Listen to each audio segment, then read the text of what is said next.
On peut se le dire, on nous avait promis le futur. En 2020, quand cette nouvelle génération de consoles a débarqué, le deal était simple. Des machines surpuissantes, de l'IA magique, de la VR révolutionnaire, des mondes si réalistes qu'on allie l'essai de nos rétines, le sommet absolu du jeu vidéo.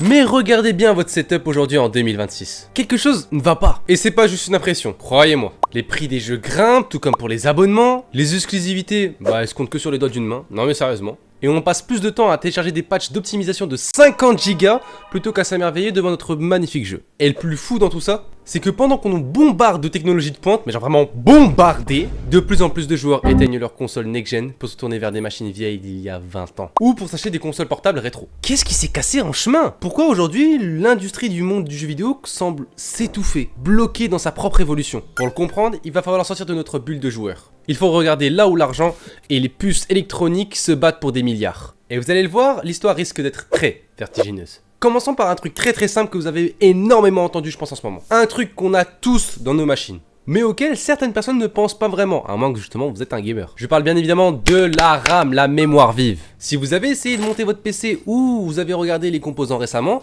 vous l'avez senti passer. Les prix de la RAM DDR5 ont littéralement explosé. Et les analyses sont claires, la crise va durer. Avec une normalisation qui n'est pas envisagée avant 2027. Non, là, franchement, les gars, c'est grave. Et là, vous vous dites sûrement... Ok, c'est une crise de composants classique, ça va passer. Et franchement, on a déjà eu ça avec le Covid en 2020. Après tout ça, tout est à peu près revenu à la normale, enfin, presque. Sauf que là, pas cette fois. Et le pire, c'est que ça nous est confirmé. On a Microsoft qui débarque et qui nous dit littéralement, pendant que tous les prix sont en train de flamber, en mettant à jour leurs recommandations officielles pour un PC gaming. Désormais, pour jouer correctement, 16 Go de RAM ne vous suffit plus. Aujourd'hui, on vous conseille plutôt 32 Go de RAM. Oh! J'ai le droit de vivre un peu? C'est l'équivalent d'une situation dans laquelle on vous dit que le prix du carburant a doublé de prix et qu'on vous annonce que votre voiture a besoin d'un réservoir 2 fois plus grand. Bon, maintenant qu'on a un peu craché sur le prix de la RAM et ça flambé en prix, elle va où toute cette RAM? Non mais sérieusement, pourquoi le prix augmente? Ça va où tout ça? Et la réponse tient en 2 lettres et je pense que vous la connaissez déjà. L'IA. Bon, avec le L apostrophe, on pourrait dire 3 lettres. Non mais ça dépend des gens. L'intelligence artificielle, on nous l'a vendu comme un outil magique. Que ça soit pour créer des dialogues, des images, bref. Et on va pas se mentir, c'est le cas. J'ai même déjà fait une vidéo sur l'évolution de l'IA depuis 2023, d'ailleurs la vidéo est juste ici. Pas se mentir, ça reste un très bon outil. Très bon outil, trop bon, génial, putain, le français, vraiment. Malheureusement dans le monde réel, l'IA c'est un monstre physique. Prenez Nvidia par exemple. En seulement 4 mois cette année, son patron, Jensen Huang, je sais toujours pas si je le dis bien et pourtant je le respecte ce mec.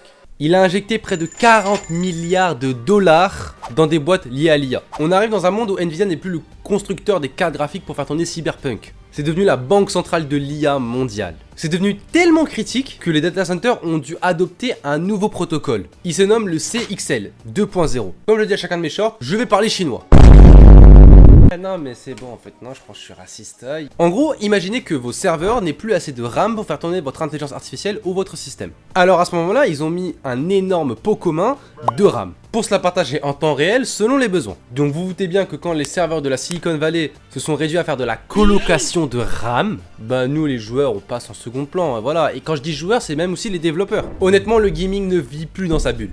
Vos composants, vos consoles dépendent aujourd'hui de la spéculation financière de l'intelligence artificielle. Et des tensions géopolitiques mondiales, parce que vous doutez bien que dès qu'on met une taxe envers un autre pays, vous avez vu les prix. À ce stade, tournons-nous vers les consoles de salon. Qu'est-ce qu'elles font face à cette crise? Eh bien, elles augmentent les factures. Oui, j'ai pas une voix assez aiguë pour faire ça.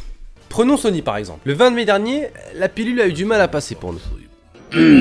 On a eu une hausse de prix du PlayStation Plus Essential, qui passe maintenant à 9,99€ par mois. Ça reste assez cher.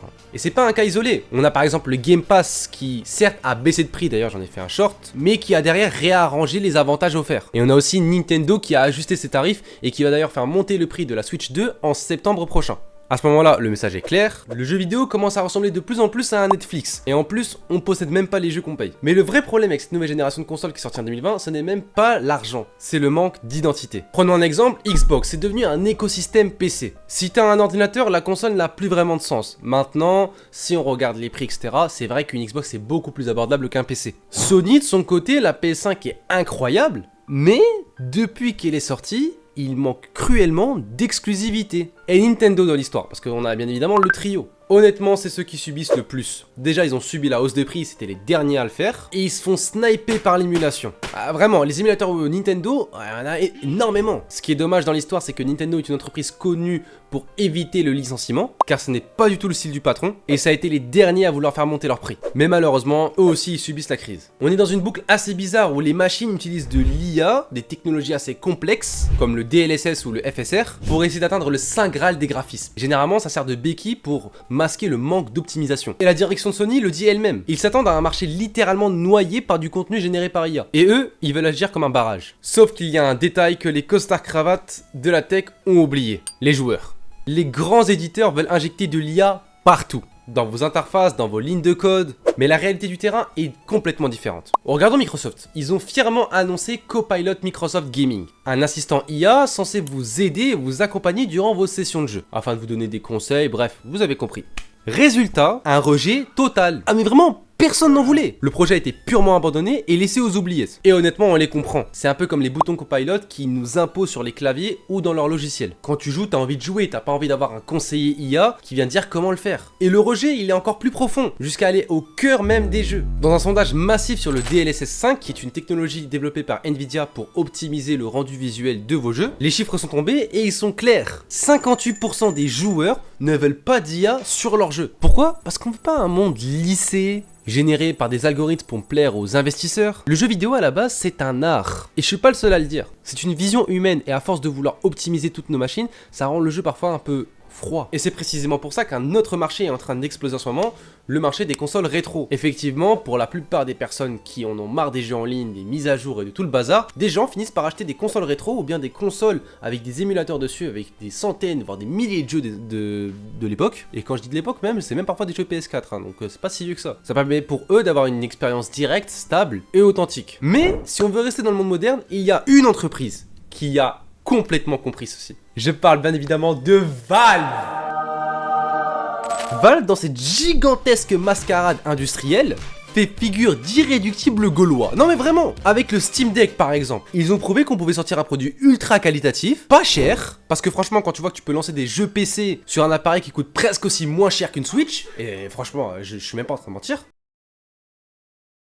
Valve traite le joueur comme un adulte responsable. Bon, est-ce que moi je suis responsable? Ça c'est un autre débat pour le coup. Et ils sont hyper transparents sur la manière de réparer la machine, modifier le système, on installe ce qu'on veut. Quand Valve sort un produit, comme le Steam Controller par exemple, ça se vend en quelques minutes. Comme quoi quand tu respectes ta communauté, bah ils achètent tes produits. Parce qu'ils ont construit une ressource rare dans ce monde, c'est la confiance. Ils construisent des machines pour les joueurs, et ça c'est beau. Au fond, le problème du gaming moderne, c'est pas la RAM, c'est pas les serveurs, c'est pas l'existence de l'IA. Le problème c'est que l'industrie est devenue tellement immense, tellement lourde financièrement, qu'elle a peur de sa propre ombre. Et utilise des technologies d'une complexité inimaginable pour maintenir un niveau de production correct, mais qui devient de plus en plus ingérable. Pour certains, le jeu vidéo est en train de devenir de moins en moins magique, et de devenir extrêmement technologique. Alors, on est en droit de se poser la question, est-ce qu'on est en train d'assister à la naissance d'un nouvel ère du jeu vidéo, où tout est un peu plus industriel, dématérialisé? En tout cas, personnellement, je crois qu'il y a encore beaucoup d'espoir à cette industrie et aux jeux vidéo. Et c'est pas les IA ou les cartes graphiques à 2000 € qui vont nous redonner cet espoir, mais les studios, les constructeurs et les joueurs qui vont se rappeler d'une seule règle fondamentale. Plus une, comme ça.